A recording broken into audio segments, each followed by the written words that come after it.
Hi, so my name is Betsy Bevilacqua. I'm the VP of Information Security and Infrastructure at Chainalysis. Chainalysis is a blockchain analytics company, and I've been there for the past year, helping to build out the security and infrastructure programs. As someone who's also in IT as well, cybersecurity side. So it's always interesting to get takes on how that part of the industry builds into the blockchain technology. And I'm sure you're probably going to get a lot of questions after this. Sure, sure. So Yeah. my first question for you is how or why did you get into blockchain?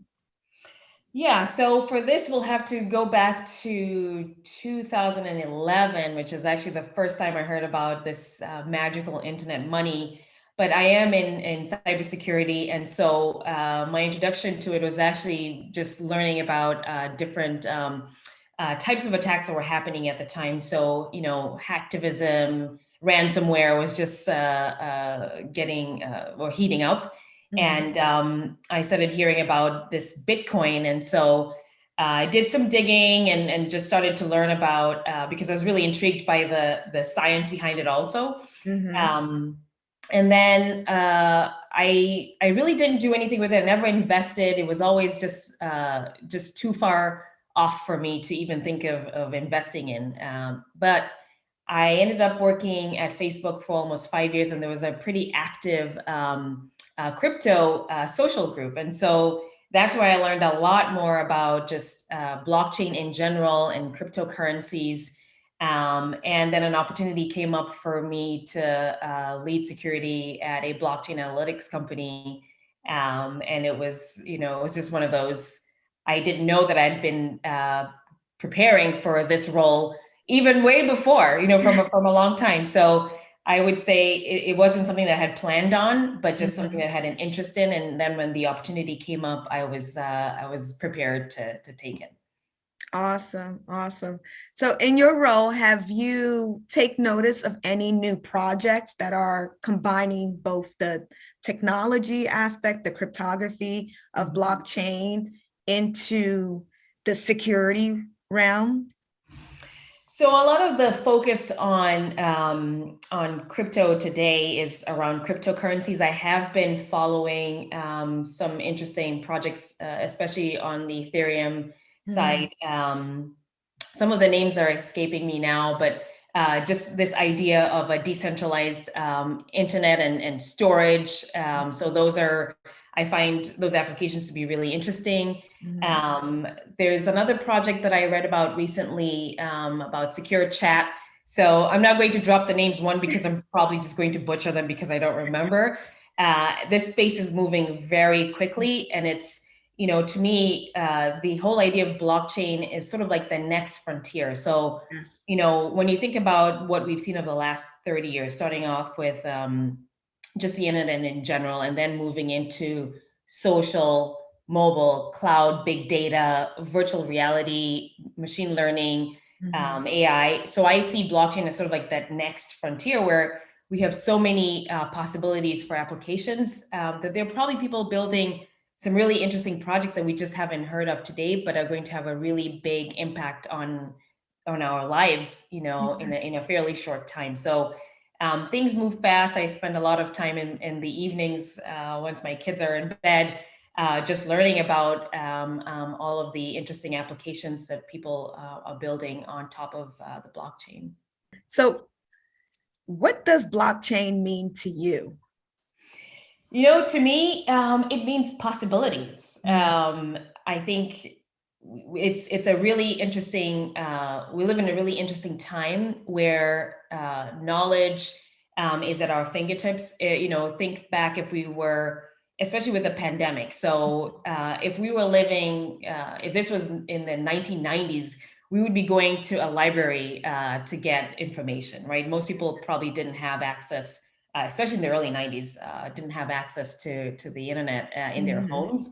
And so Mhm. we would actually be looking for information in libraries or in places that we'd have to go in physically. But today we have all this knowledge on our fingertips, and so to me, Blockchain is about possibilities. It's about having the space to build applications that are solving problems for your own community. Mhm. And so when I think about, what does blockchain mean? It means another way to provide access, to provide knowledge, and to break into industries or solve problems that we didn't have the capability of doing before. Yeah, yeah.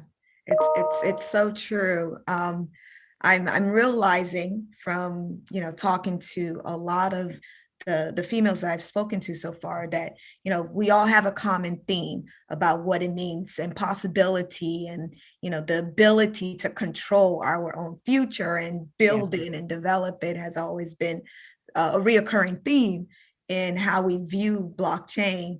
And taking from that, how do you see blockchain improving our community, the Black community and African diaspora? Yeah, so I'm originally from Kenya, but I've lived in the US now for, oh my gosh, about 20 years. I was Um, going to say it has to be a long time because the accent is gone, just like mine. yeah, the accent comes back at the most random times, but yeah, so I guess I can answer this in two ways, one is looking at I'll start with the African diaspora. When I can, I try and go home to Kenya every year.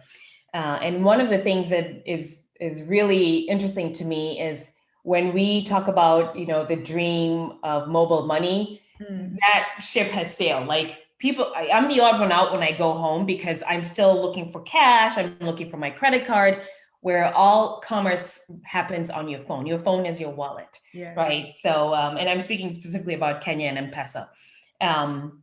So when I think about what the impact of blockchain can be, I think, and I could be wrong, but I think Africa's population right now is probably around 1.3, 1.4 billion. And 80% of that population is under 30. And when you think about the penetration of mobile technology in that population, you start to see some trends that can be very interesting. And so what I love about the possibility of blockchain is that when you take such a young population, we are not burdened by legacy infrastructure, right? It shouldn't be that difficult to stand up blockchain applications, and we're already seeing some interesting applications of blockchain in Africa specifically. So for me, the possibilities are really great, and it's generally around providing access. Yes. So there's a lot of knowledge.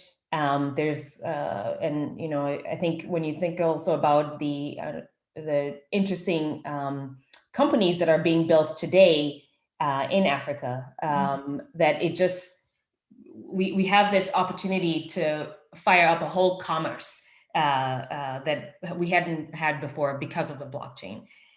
Some of the applications that I think would be interesting are around land rights. When I think of the stories that I grew up hearing, anytime somebody passed away, there was always a lot of concern around land ownership and how are you going to prove that you own a certain piece of land another person is gone, right? Yes. So these are just like the stories that come up and the problems that you hear day to day that are concerned that blockchain is very well positioned to help solve.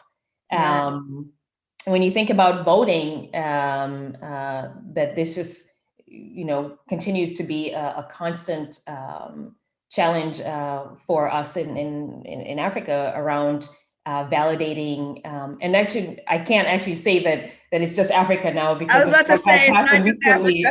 It's not just Africa. So let's just say, like globally, again, blockchain is very well positioned to help solve some of these provenance, and provide integrity around elections. I'm trying to think of other interesting remittances.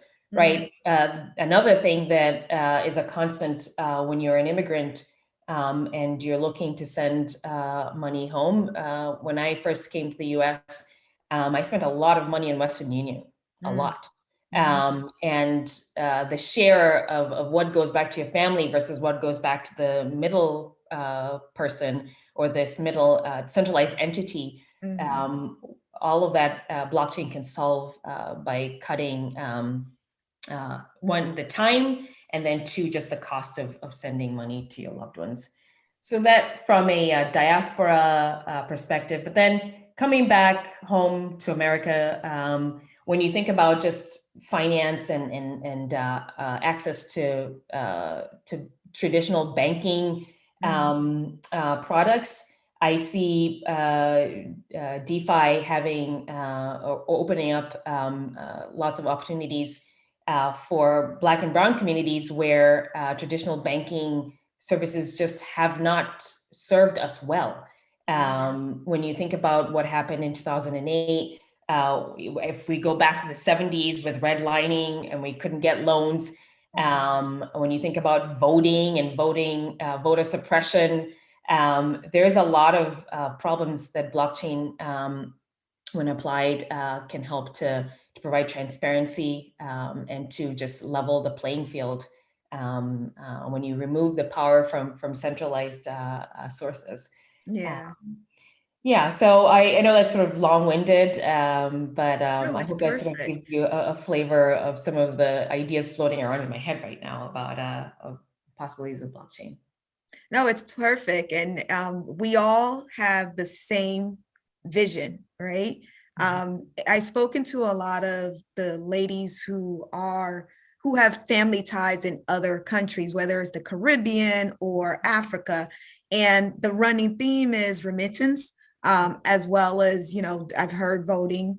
Agriculture is another one. So yeah, it's definitely has great capabilities for Africa. And I think that's one of the reasons why I latched on to the technology before the currency, because I saw the use cases and I thought that use cases were very much important for not only America, but also particularly Africa.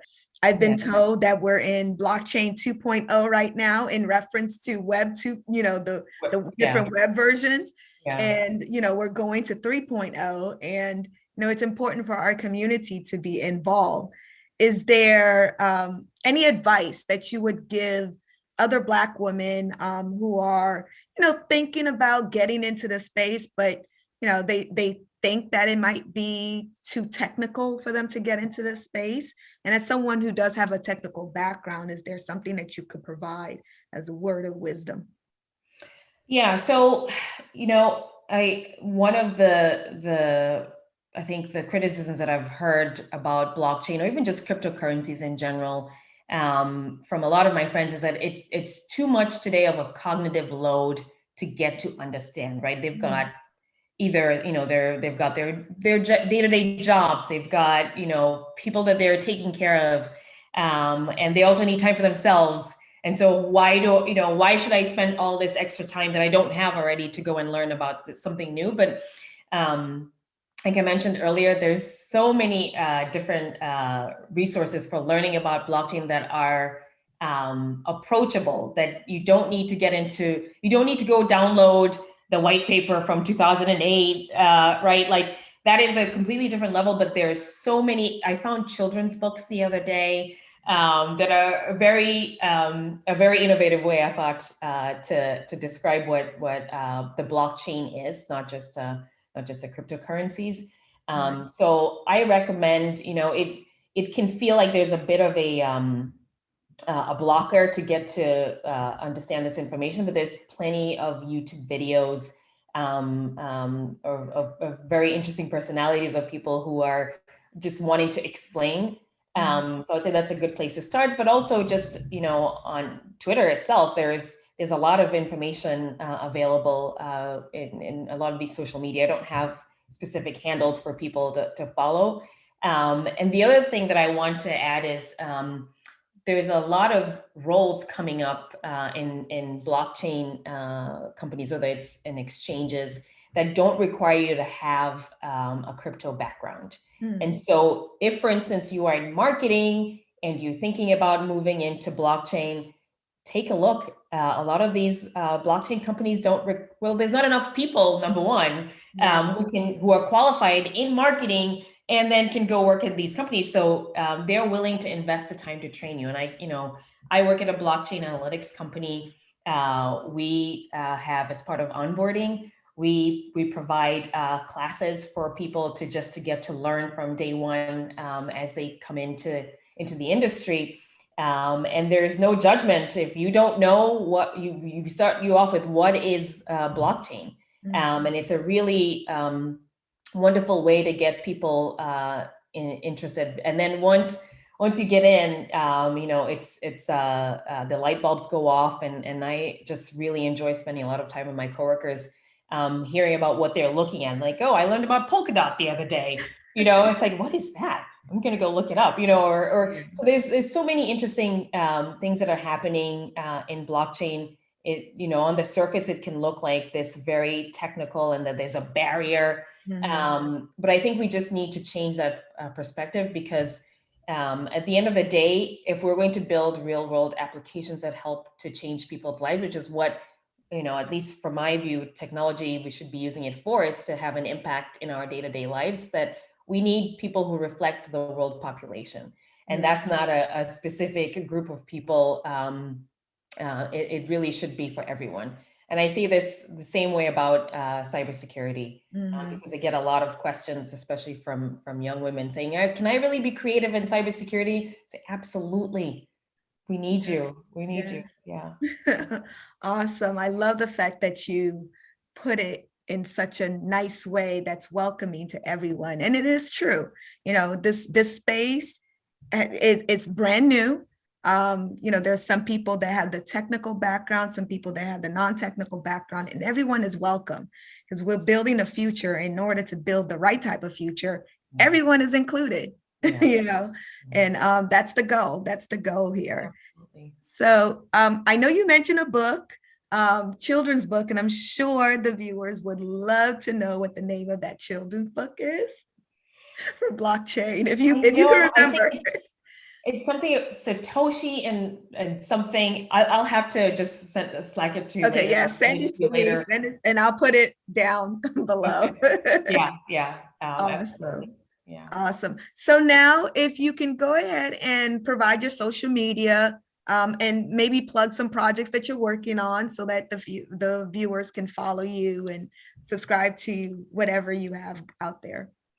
Yes, so I am most active on LinkedIn. So again, Betsy Bevilacqua. I'm always open to connecting with people. You can also find me on Twitter, Health E Security. So it's the word health, letter E, security, all one word. You can follow me there. And then in terms of projects that I'm working on, so I mentioned earlier, I work at a blockchain analytics company. I lead the security and infrastructure team there. And IT team. So we are hiring, and not just for those roles, we are hiring across all roles. So definitely look up Chainalysis, submit your applications. If you're teetering on the edge and wondering, do I belong in crypto? You absolutely belong in crypto. If you're already asking that question, you belong. So please go ahead and apply. Awesome. Now people have means of getting into crypto through a job. Exactly. All they have to do is bring their experience. Bring your experience, yes.